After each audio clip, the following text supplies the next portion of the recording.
El infierno es un lugar diseñado para aplastar, no solo a los pecadores, sino a cualquier alma que ose traer luz a la oscuridad y en medio de la podredumbre, el caos y la sangre.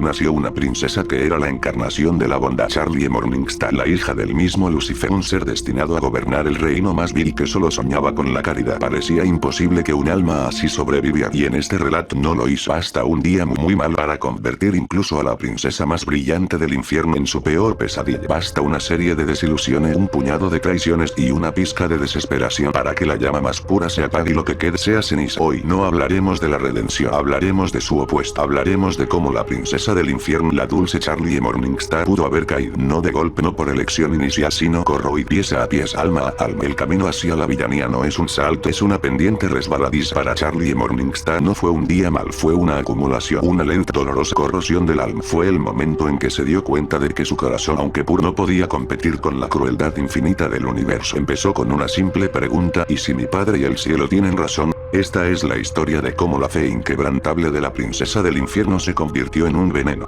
de cómo la alegría se convirtió en cinismo, y de cómo el infierno finalmente y lentamente reclamó a su hija. El primer tajo profundo vino del cielo. Charlie, tan segura de la justicia, tan convencida de que solo necesitaba ser escuchada, se encontró frente a un tribunal de hielo. No la trataron con violencia, la trataron con algo peor: irrelevancia. El rostro de seda impasible, la condescendencia en los ojos de los ángeles. Charlie, tratando desesperadamente de mantener su compostura, pero su voz tiembla ligeramente. Les ruego que consideren. El exterminio es brutal y necesario. Los pecadores pueden cambiar. Podemos probarlo. Solo denos una oportunidad, dice Charlie en la corte. Princesa, el orden se mantiene por el exterminio. Su hotel es una anomalía sin pruebas. Su petición es rechazada. La palabra resonó en la mente de Charlie por meses. No fue el rechazo del infierno lo que dolió, sino el rechazo del cielo, el lugar de la justicia. Ella había creído en la bondad del cielo, pero ellos solo le ofrecieron burocracia y muerte. Su fe en el sistema superior, la primera piedra angular de su idealismo, se hizo polvo. Ella regresó herida, pero aún luchando. Charlie, de vuelta en el hotel, trata de ser alegre con Baggy y los demás, pero a menudo se le ve mirando por la ventana con una expresión perdida. Baggy la consuela, pero el consuelo ya no es suficiente. Pero el dolor más cercano, el que la hizo dudar de sí misma, no de los demás, fue el secreto de Baggy. Su pareja, su ángel. La mujer que había matado a miles, y lo había ocultado. Charlie lo perdonó, claro.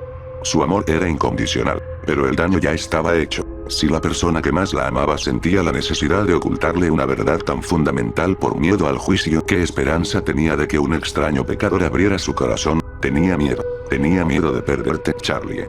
Tenía miedo de que me vieras como una exterminadora. Charlie, abrazándolo pero con la mirada fija. Nunca te vería así. Pero ¿por qué la mentir, Baggy? ¿Por qué la mentir incluso conmigo? El fracaso de la confianza. Ese fue el primer escalón hacia la pendiente. Charlie empezó a cuestionar su capacidad de inspirar la verdad. Y lo que es peor, empezó a preguntarse si la verdad en el infierno era simplemente imposible. El infierno la desgastaba, no con fuego, sino con repetición. Día tras día, el hotel no hacía progresos. Usk seguía bebiendo. Nifty seguía siendo caótica. Y Angel Dust era su fracaso más doloroso. Una secuencia extendida de Charlie intentando terapias de grupo, ejercicios de construcción de sueños, y Angel Dust faltando o volviendo al hotel golpeado y cínico. Charlie se sienta sola en el sofá sosteniendo su cabeza con frustración. Ella le daba herramienta, esperanza, amor incondicional. Pero Angel Dust regresaba a Valentín una y otra vez. El círculo vicioso era inquebrantable. Cada vez que Ángel se iba, Charlie sentía un vacío, no de su fracaso, sino del fracaso de la redención en sí mismo. La frustración se convirtió en una ligera impaciencia. La impaciencia en una sutil amargura. Ella dejó de ser tan efusiva con los recién llegados. Su sonrisa, aunque seguía allá, no llegaba a sus ojos. Y en este momento de debilidad, el depredador más inteligente del infierno vio su oportunidad. Alastor aparece de la sombra mientras Charlie está sola y frustrada. Su postura es inusualmente seria al principio. Ofrece un consejo como un mentor malévolo. Princesa, usted está usando los métodos del cielo, los métodos de las flores y los besos. Esto es el infierno. Aquí la gente solo escucha un lenguaje. El poder. Si no pueden ser persuadidos a ser bueno, quizás deban ser guiados. Charlie levantando la vista con una mirada confusa. Guiados a la fuerza. Alastor, eso no es redención. Alastor sonriendo un poco más grande. No es eficiencia. eficiencia es un medio para el fin. Considere a Ángel Dust. Usted le da opciones. Valentino le da una orden. Quien obtiene obediencia, piénselo. A veces la mano firme es la más amable. El veneno de la eficiencia. Esa fue la nueva gota. Charlie empezó a implementar reglas más estrictas. Menos terapia de grupo, más horas de disciplina. Pequeños actos. Nadie lo notó. Buggy lo achacó al estrés. Alastor lo vio como una victoria. Charlie ya no solo preguntaba si el cielo estaba equivocado, sino si su propia ética era demasiado blanda para este mundo. El tercer gran paso fue el compromiso. Charlie se dio cuenta de que para reconstruir el hotel necesitaba recursos, necesitaba dinero, y la bondad no paga a las facturas. Charlie se reúne con overlords menores usando el nombre de su padre. Ella negocia agresivamente, sonriendo dulcemente pero con una firmeza que no tenía antes. Usa su encanto real como palanca, no como expresión de alegría.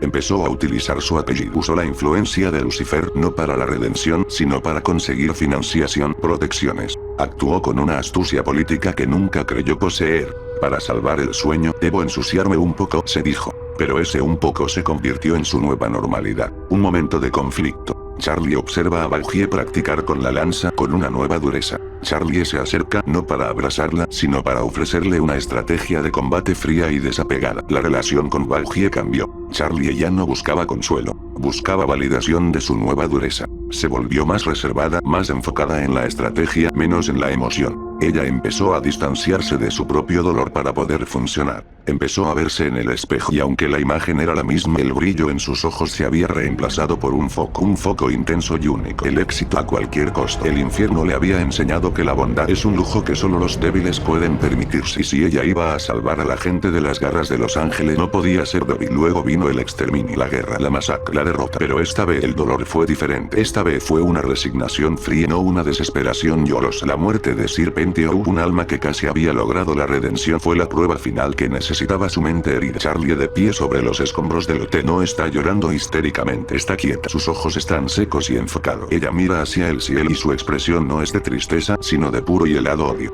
Sir Pentious había sido el ejemplo, el triunfo, la prueba de que su sueño era posible, y el cielo lo había destruido. En ese momento Charlie entendió, no se trataba de bondad, no se trataba de justicia, se trataba de poder. El cielo no era un juez, era un tirano.